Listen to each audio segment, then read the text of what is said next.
You actually talked about that in next episode. Let me start that just section. Yeah. Just gonna do that. So I Yay, you're here. Welcome to How to Be a Grown Up with CK and GK.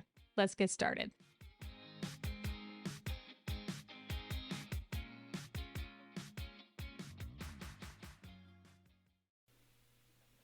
Well, there's nothing I can do.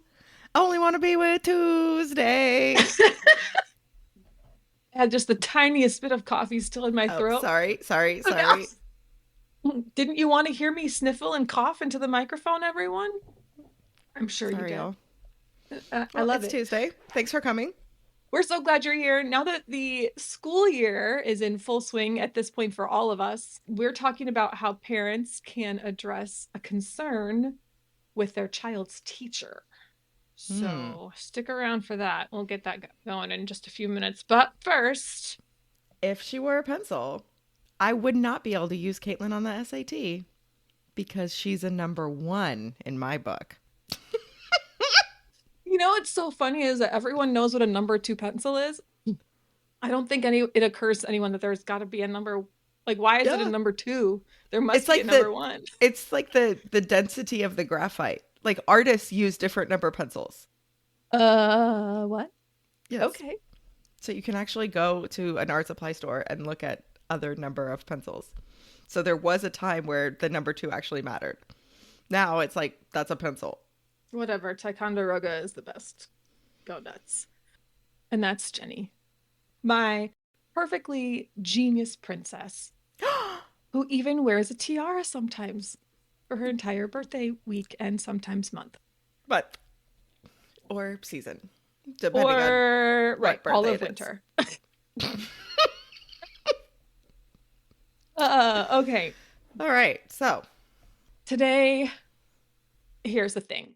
At this point in the school year, what teachers call the honeymoon period, aka like the first few the days, fantasy right? When the kids are like still a little bit afraid and and very tired. they're tired and they're on their best behavior, probably because they're tired. Yes. But also because they don't know you yet as a Right. teacher. So they're just kind of feeling you out. The honeymoon period's over. So this is when the real behavior starts to settle in, both from the students and the teachers. And sometimes concerns start to show up as parents find out what's going on in classrooms.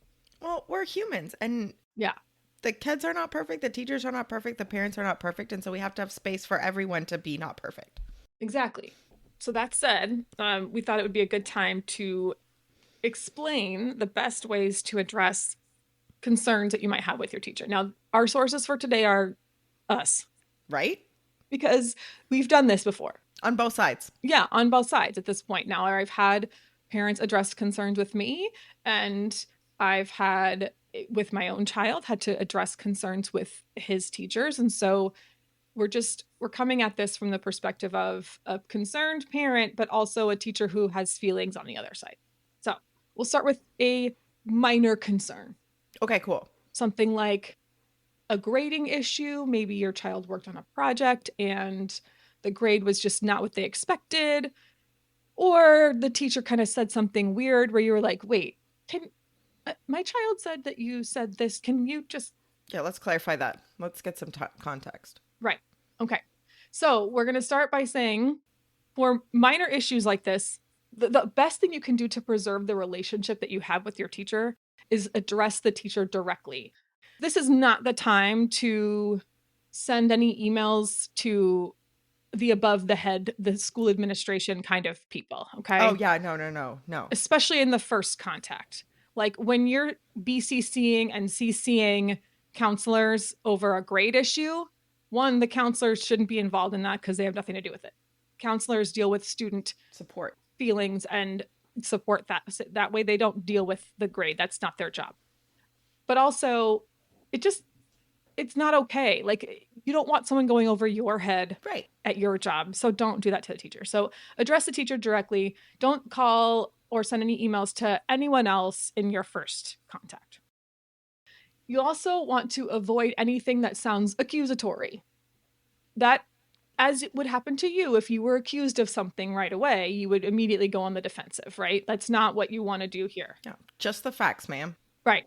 So you're going to avoid an accusatory tone because you'll put the teacher on the defensive immediately, and you want to preserve your relationship, especially this early in the school year, right? This is not the time to be rude to your child's teacher, especially when what parents don't seem to understand is negative reaction or negative interactions with parents impact the relationship the teacher has with the child. Yes. Even if it's not intentional, it's just how it is, because the teacher now has to walk on eggshells around that child. So it just taints the relationship. Yeah, and it doesn't make it worse. Right. It's not like there's retaliation. No. It's just the relationship now is your parents and I were on the same team, and now it feels like we're not. Right. And I have to be, again, walking on eggshells around you, the child. Because I am worried. Right. Of what's going to happen moving forward. So I would recommend that you start with an email. I agree. Emails give you and the teacher time to process what's going on here. Right. And you can type up that email and then not send it and go back an hour later and read it. Mm-hmm. So you're going to ask to clarify whatever the policy is, or clarify the grade, clarify the rule in the classroom. Okay. And the key word that I just said there is ask. You're going to ask for clarification. So something like, hi there, I hope this email finds you well. I'm emailing about the essay, whatever, that Sally wrote. She worked really hard on the assignment and I helped her with it, but it feels like the grade she earned didn't reflect the final product that she submitted. Can you clarify how you graded this assignment? Can you clarify how this policy came to be? Can you clarify what the exact policy is so that I can ensure that Sally meets all the requirements next time, or that I can ensure the behavior is what it needs to be, or I can ensure that the assignment is submitted correctly, or whatever, for next time. Yeah. If it's a grading issue, you can ask to see the rubric if you didn't get to see it. And then you'll say, I want to make sure that I discuss it with my child so that we know what to expect for next time, whatever. Yeah. Because here's the deal. This has happened to me multiple times. Yes. Where the kid has turned in a really, really awesome project that did not follow the guidelines. Exactly. If you were supposed to write the essay from the perspective of the main character, and instead you retold the story in third person, you did not do the correct assignment. And you might have written a really great paper, but we're going to have to address the idea that the assignment was different. Right. And had the assignment been what you did, you would have probably gotten 100. But because you didn't actually follow the instructions, and the lesson is about first person writing, right, you missed the mark and you didn't meet the standard. And a great teacher, like you said, Caitlin, a great teacher is going to look at what the learning goal was. Right. If the learning goal of this assignment was to put your mind in their shoes, develop their feelings, and write in first person narrative, writing a third person retelling is not the same learning goal. Exactly. Now, if the learning goal was just summarize the text and Perfect. You did it from either perspective, you did that. Exactly. A+. I think a lot of the time, especially with grading, parents really get worked up about that grade when, one, they watch how hard their child worked. Right. And two, they also helped with the assignment.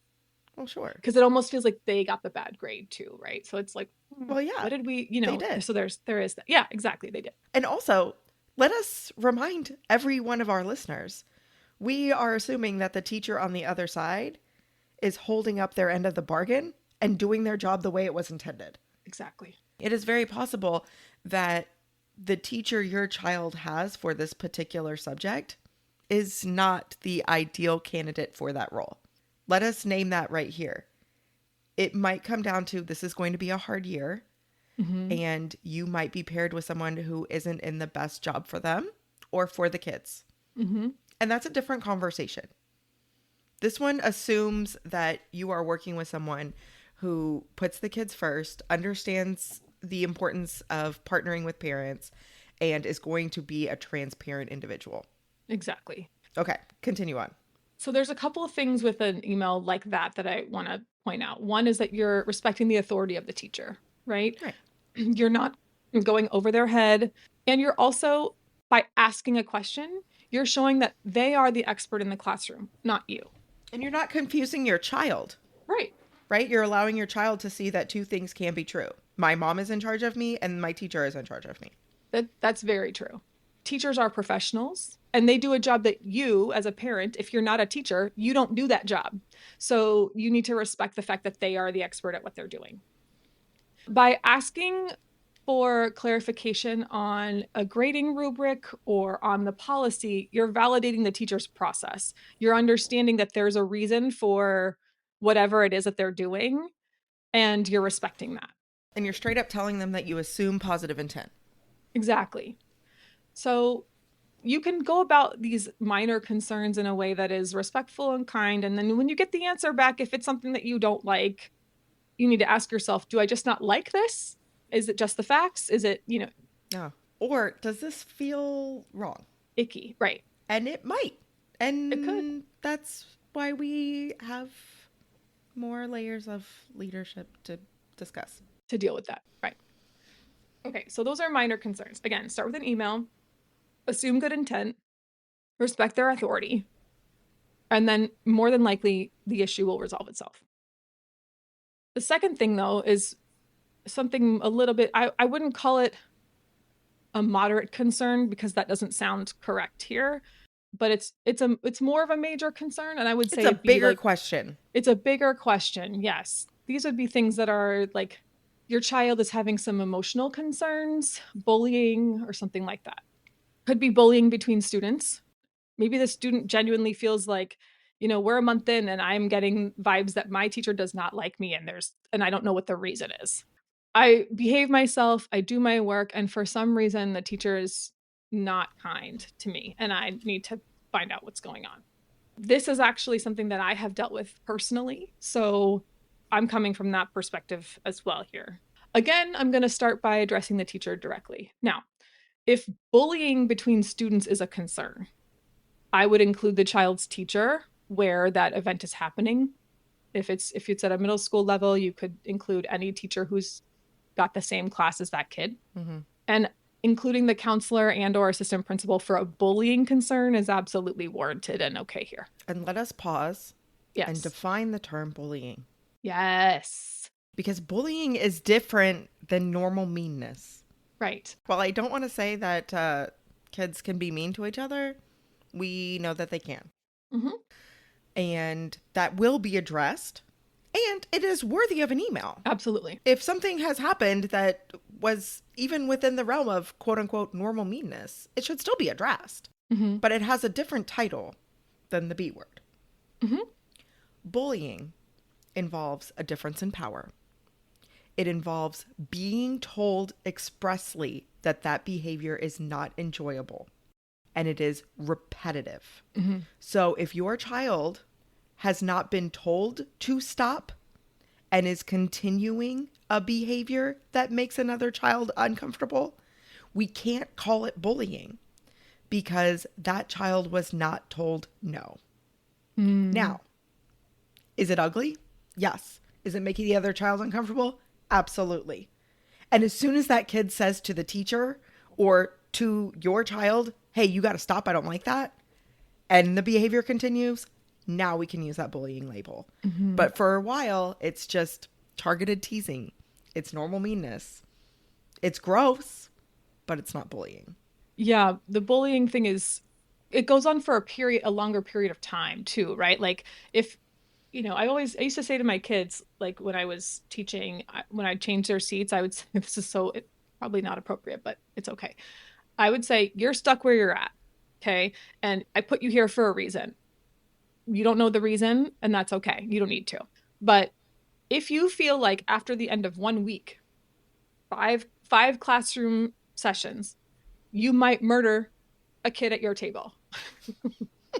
Or actually, the way that I said it was, you might end up in jail for murder. Right. Then come talk to me. Right. Okay. If the person sitting across from you is just a jerk, that's not the same thing as you being bullied and want to murder that person. Okay. They're different things.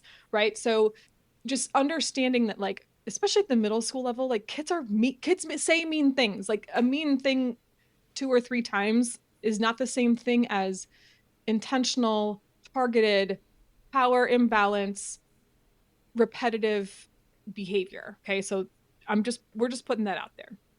Both deserve to be addressed, and both need to be stopped. Right. But we want to make sure that we save the label for the appropriate time. Exactly.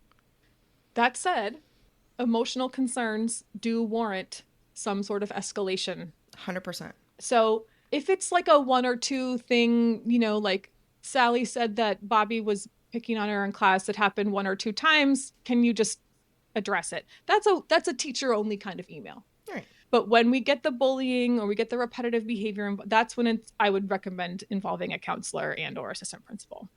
Be honest about your child's feelings here. Make them I statements so that you're not being accusatory. Again, you're going to validate the teacher's expertise in classroom management and or relationship building with children. You can say something in the email like, after this incident, whatever it was, I've noticed that Sally seems to be feeling really down about herself and school. And then, do you have any advice about how we can address this together? Mm-hmm. The together piece shows that you're on the same team. Yep. The do you have any advice? You are validating the expertise of the teacher and or school officials that you're emailing. If the answer that you get is not satisfactory, or the answer is satisfactory, but after a couple of weeks, the issue still keeps coming up, I would ask for a follow-up meeting, a Zoom call, a phone call with some additional support from Right. administration counselor. Bring somebody else in to the conversation. Don't have a separate conversation. Right.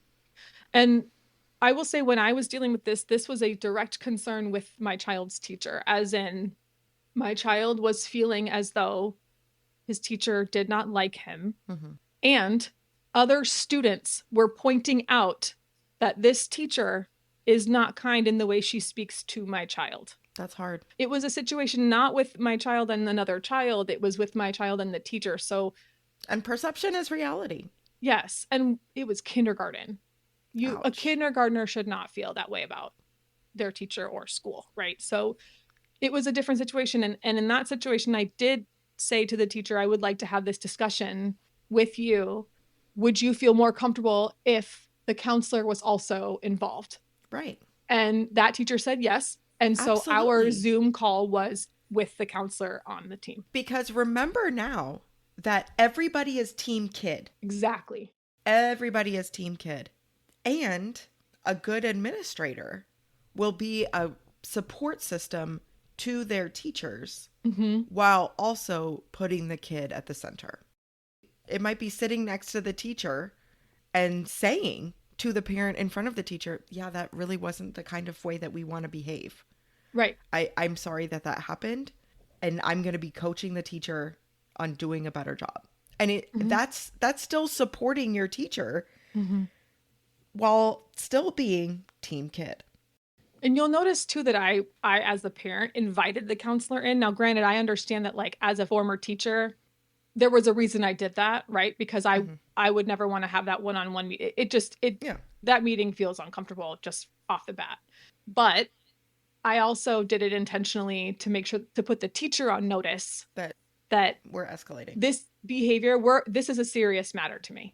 Yeah. I want an administrator there for your support and for mine. Yeah, absolutely. Team kid. Yep, team kid. My child's principal, when they send emails to families, the email is always addressed, hello, team child's name. That's cool. I love that. I love it. Anyway, okay, so now we have to talk about immediate concerns. I hope with my entire heart that this is never a situation that you are in. But we're talking about teachers who are endangering the safety of your child or others, okay? Depending on the situation, call the police, okay? Like, just putting that out there. Depending on the situation, call the police. That is absolutely okay. If it's not a police matter, you have every right to reach out to counselor, assistant principal, and principal, escalate the situation as high as you can, and not to include the teacher in the email. Sure. Every right to do that. Because if it's a safety issue, it needs to be addressed immediately. Right. And it needs to be done by the people in charge. I feel like there's a lot of time where people are afraid to do that. You don't need to be afraid to do that. You'll do it for for minor things. Oh, baby boy's grade is not what I want, so I'm going to call the principal. No. Major safety concerns, escalate, call the police if you have to, of course. Like, no one's ever going to tell you, oh, address the teacher directly. Make sure you're respectful and no, that's not what we're talking about here. Okay. So I feel like that's kind of an obvious thing, but I did need to point that out, that a safety issue, like physical immediate harm, that's not what we're talking about here in this addressing concerns, right? Call the police, call the principal, do what you have to do. And I personally would recommend an initial email saying, here's what happened. Please call me right away, so that you have documentation of when you reported it to the powers that be. There you go. And remember that as of the most recent law, every adult over the age of 18 in Texas is a mandated reporter. And if you suspect child abuse, you are lawfully required to report it within 48 hours. Mandatory reporting is a thing. I mean, I did it when I was a teacher in Colorado. I had to call several times for several students, and it's heartbreaking to do. It's a scary thing to do as a teacher. Now it rests on the shoulders of everyone over the age of 18, regardless of profession. Yep. Team kid. That was heavy. Okay. That is heavy. So let's go back and lighten it up a little bit. If you have a little minor concern, miscommunication, a grade that doesn't feel right, a policy that seems kind of questionable, email the teacher directly. Don't CC anybody else on it. Don't call and make it weird. Like, just send a quick message and ask for clarification. Exactly. If your child's emotional health is at risk, or you feel that there's something going on in the classroom that requires a little bit more energy from the teacher's perspective, go ahead and send an email directly to the teacher, validating the child's experience, but also validating the teacher's expertise. So this would look like something about, I'm thinking about trying this. What are your thoughts? Do you have any advice on how we can partner for this? What kind of things are you doing in the classroom that you see work? Yep. And if you feel like that's not enough, feel free to take it to the next level, which would be a meeting, whether it be virtual or in person, with the next level of leadership included in the conversation with the teacher. Yes. Now, separate, completely different issue. When student safety is involved, and that means emotional or physical safety, you need to take this to the next level. And depending on the situation, you are either reaching out to campus administration, school leadership, or the police. And don't question it. You did it for a reason. If your gut says call. Okay. Perfect. Let's take a break. For links to resources mentioned in this episode, head on over to ckandgkpodcast.com/blog to find everything you need. And be sure to follow us on social media. Head over to your favorite social media network and find us at CKNGK Podcast. And now, back to the show. Okay, We're back. We're back. Great. Okay. It's time for us to have a little circle time. We're going to sit on the rug, crisscross applesauce. School is back in session. We all have a dot. And we're going to tell some stories. So the first thing I'm going to talk about is what I'm obsessed with. And I'm sorry, guys, but it's like still this Disney trip I went on more than a month ago. Okay, so we went to the D23 conference, which happens every 2 years. And this is when Disney announces like what rides are coming, what parks they're going to build, what movies are coming. It also has like different featurettes on all things Disney, right? Like including like they own Hulu. So there's like a whole Hulu experience. And yeah. And there's a sale where people like a bazaar where people can bring items and their collections and stuff. So, I mean, it was a cool event, but it was also my first time to go to Disneyland. Oh, in California. Okay. So I picked up a new castle. Oh. Yeah. And I imagine that most people have not been to World and Tokyo before they go to California, but that is the case for me. And it was amazing. It was so Yeah, cute. it's And like cool. to Yeah. walk down the road and say like, Walt, walk down this road is really Hmm. cool. Yeah. I will also say that if you are going to experience Disney for the very first time, I would not suggest Disneyland. Interesting. Why is that? Yes. Why? It was not as great a customer service cast member magic situation as I have experienced at World. Huh. It was extremely difficult to find a clean bathroom. No. There were cast members who didn't know that rides were closed, that had been closed for weeks for refurbishment, not like closed because something broke. Like it's under renovation. That's not good. But we did get a little magic. Okay. Indiana Jones broke down. That's what we rope dropped. Okay. We went to Indiana Jones Mm. first. We're on like the second car of the ride and it broke down. And we sat on it for like 20 minutes. And then they got it back up and we were able to ride. And then when we got to where you get off, they were like, no, no, no, no, you guys are going around again. So we got to ride it again without stopping, which was really, really That's cool. nice. Yeah. In addition to that, we also got a fast pass or lightning lane that we could use at a selection of other rides as like a I'm sorry present. Oh, that is nice. Yeah, it was really cool. Yeah. And I have a really great story. This is really cast member / my husband making Disney magic for me. And I wish he hadn't told me because now I see behind the curtain, but still, it's fine. I was really proud of my outfit, Caitlin. Okay. Like I will say that I am not a full on Disney adult. Like we don't like collect memorabilia. You don't have like a leather jacket right, with right, Mickey right. Mouse on but it. when we are in the parks, we are immersed. Sure. So I had this skirt that was the Disneyland sign, like as a little twirly skirt. Oh my goodness. Okay. And Mhm. I had some ears that I had custom ordered that I really, really liked. They were like this cream color with sparkles, and they also had like a little headband with stars on it. Oh my God, that's very you. Yes, Oh, yes. yeah. It was as Yes. close to ears and tiara without being like Yes. Cinderella tiara as you can get. Exactly. Yeah. So 27 people complimented my skirt. You counted? 20 well, at one point I was like, okay, I'm going to start counting. Oh my gosh. Yes. All over the parks. So that was really fun. But I said to John at one point, I really shouldn't have worn my ears with this outfit because I'm proud of these ears too. And everyone sees the skirt and no one's complimenting my ears, which is such a childish and materialistic thing to say. Nobody's complimenting my ears. Everyone's only complimenting my skirt. I sound like Miss Georgia or something.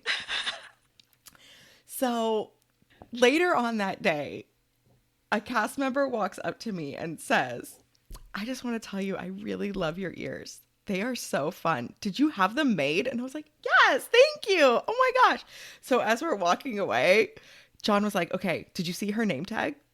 I was like, yeah. He says, okay, we need to make sure that we put in a compliment to her. And I was like, okay. He says, Okay. because I told her the story about your skirt and ears and she my came and found you. God.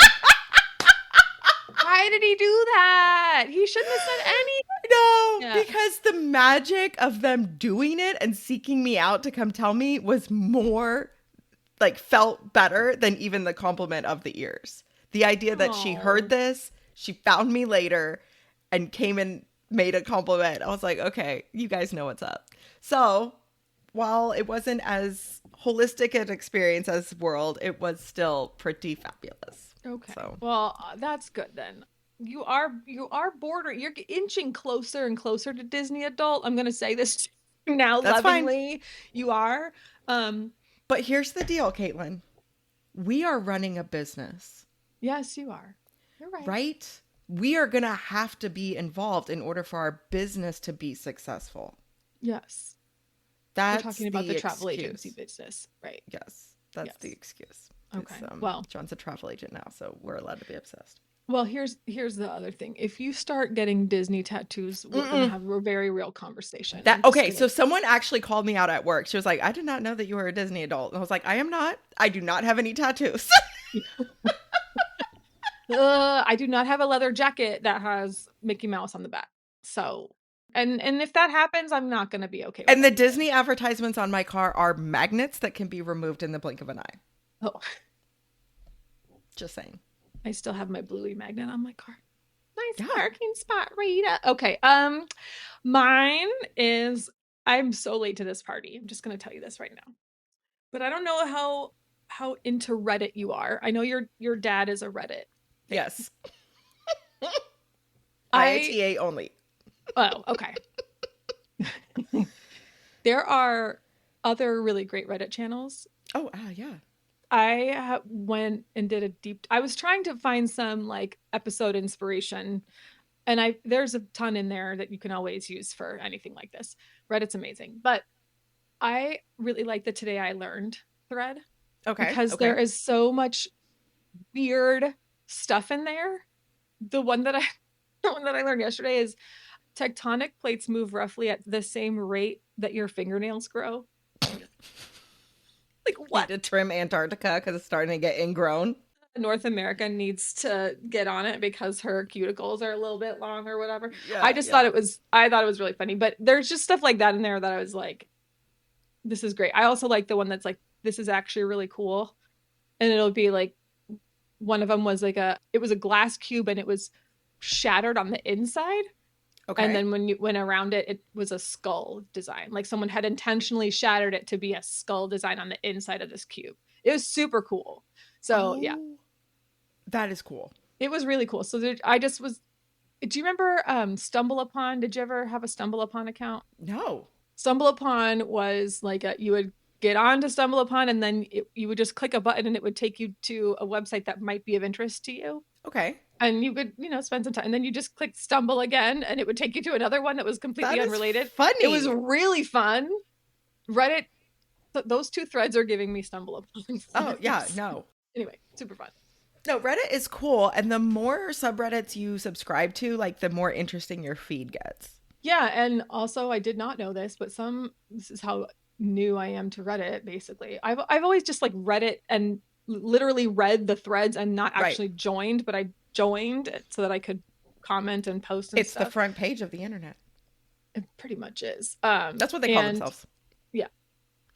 But it's pretty much true is what I'm getting at. But I did not know that you had to have Reddit karma in order to participate in some threads. Yes. So that's another reason to build up anyway, it doesn't matter. Just if you ever are sick of looking at your Instagram feed, go to Reddit. There you go. To Today I Learned something different. The Duggar Snark subreddit is one of my favorites. Oh dear.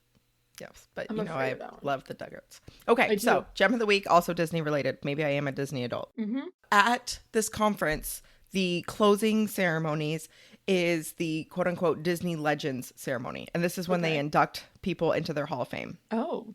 And remember, this only happens every other year. And so the class is pretty large. I think there were like 12, maybe more. Okay. So people who were being inducted, Harrison Ford. Just now? They're in person. Yes. Oh, they're in person. That's pretty They're in person. Like I am in the same room as Harrison Ford. James Cameron. Also just now? John Williams. That's a good one.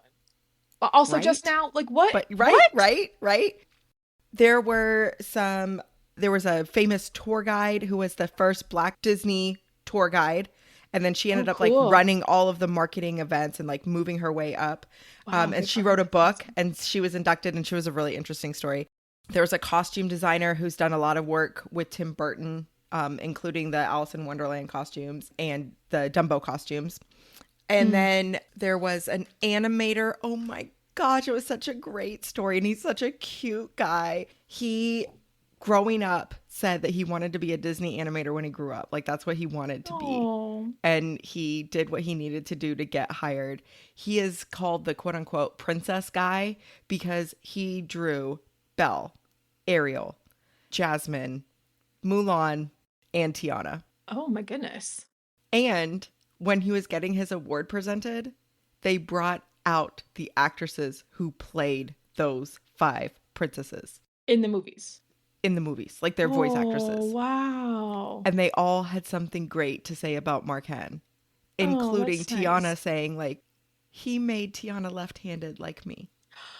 I was sobbing. I feel so sorry for the people sitting around us because I was a mess. Booger crying. Yes. The actress who plays Belle said that the first time she met Mark, she had a piece of hair that like wouldn't stay still. And so he incorporated that into Belle's character.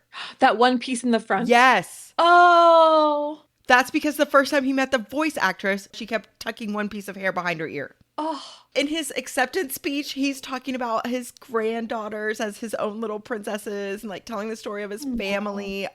It was like, I am melting. It was amazing. Mm. But my gem is actually a shout out to Jamie Lee Curtis, who is also being inducted. Oh, okay. In her speech, again, I'm in the same room as her. It was so cool. Miley Cyrus also got inducted, by the way. Oh. So anyway, Jamie Lee Curtis in her speech mentions her favorite ride. Which is? And, well, I will tell you, it was important. The ceremony is now available for streaming on Disney+. Okay. So knowing how important this was, we watched it with Abby and Kit and did not tell them what Jamie Lee Curtis's favorite ride was and what she was going to mention in her speech. Okay. Caitlin, there are now 2 people on the planet who would choose the Carousel of Progress as their favorite Disney attraction. Okay. Abigail and Jamie Lee. Okay. For those of us who are less aware of the Carousel of Progress. This is the ride that is a spinning theater with animatronic families moving through the 20th century. Oh. And so you watch a 15-minute show as your seat rotates around a carousel of 4 different scenes of this same family moving through time. That's actually kind of cool. I don't know that it would be a favorite, but that's pretty cool. It's not a thrill ride. It's not based on Disney IP. It's not something that's interactive. It is literally sitting in a stage or in a theater that rotates around a stage. With animatronics from the 50s. And Abigail loves it.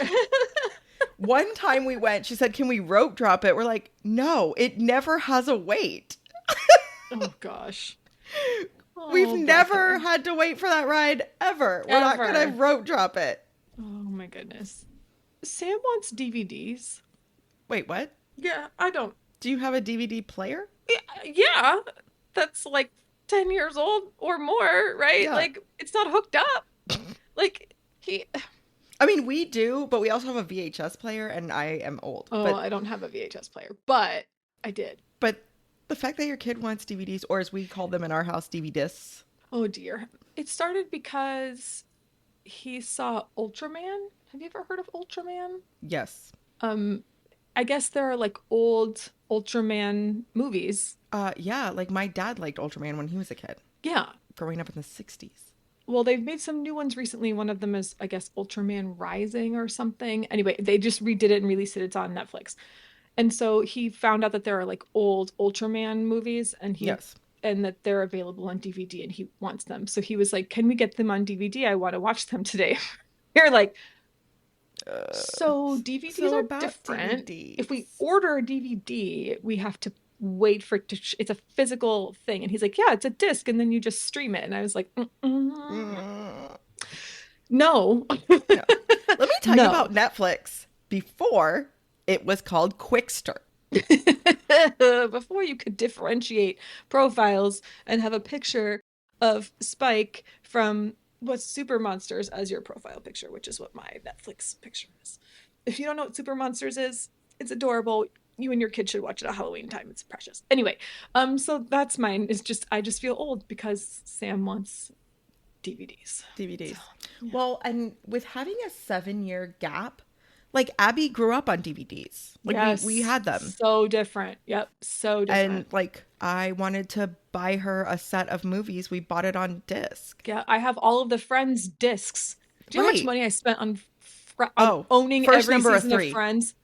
Oh yeah. Easy. And I also have every season of Sex and the City. So does John. And Will and Grace. Do you know how much money that is? Also, why does John have every season of Sex? Right? When we were first dating and I went to his house for the first time, I was like, wait, what?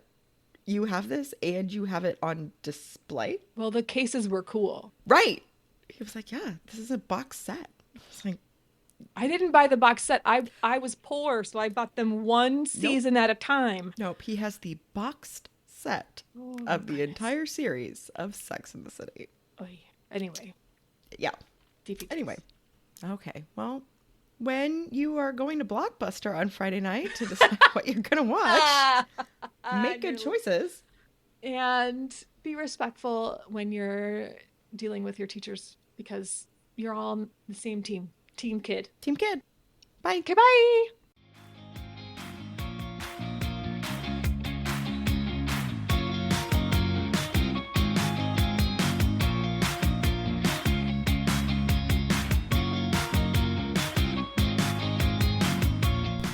Hey friends, thanks for listening to the CK and GK podcast. Find us at CK and GK podcast on Instagram and Twitter, and rate, review, and subscribe on Apple Podcasts, Spotify, Good Pods, or anywhere else that you pod. See you next time.